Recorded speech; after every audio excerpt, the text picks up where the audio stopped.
Hi friends, welcome to my travel. మనం ఈరోజు విజయనగరం జిల్లాలో గల రామతీర్థాలని సందర్శించబోతున్నాం. రామతీర్థాలు శ్రీకాకుళానికి 50 కిలోమీటర్ల దూరంలో, విజయనగరానికి 12 కిలోమీటర్ల దూరంలో ఉన్నాయి.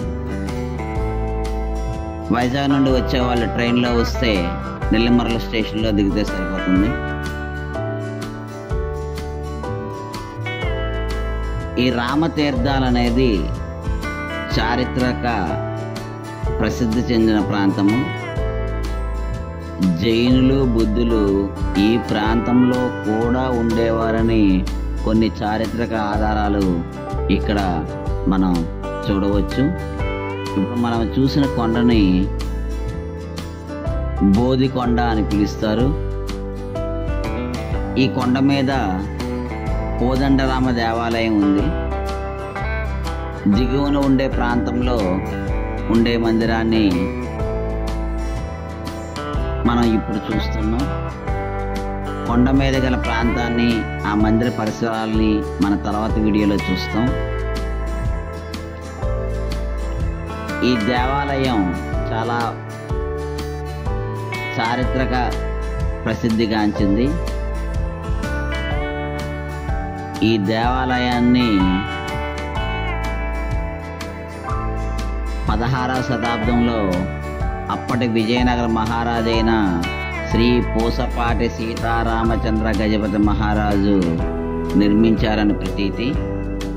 ఆయన ఇక్కడ పొలంలో ఉండే విగ్రహాలని బయటికి తీయించి వాటిని ప్రతిష్ఠించారని స్థల పురాణం చెప్తుంది.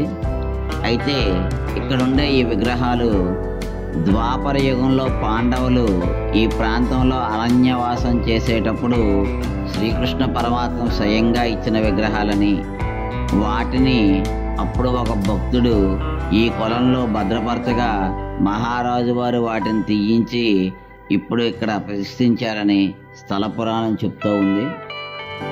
ఇక్కడ రామాలయంలో రామచంద్రస్వామి, సీత, లక్ష్మణ సమేత విగ్రహాలను మనం దర్శించవచ్చు. ఇవి కన్నుల పండుగగా ఉంటాయి. ఇక్కడ శ్రీరామనవమి, వైకుంఠ ఏకాదశి చాలా ఘనంగా జరుపుతారు. ప్రతి సంవత్సరము రామతీర్థం గిరి ప్రదక్షిణ కూడా జరుగుతుంది. ఇది సాధారణంగా వైకుంఠ ఏకాదశి నాడు జరుగుతుంది.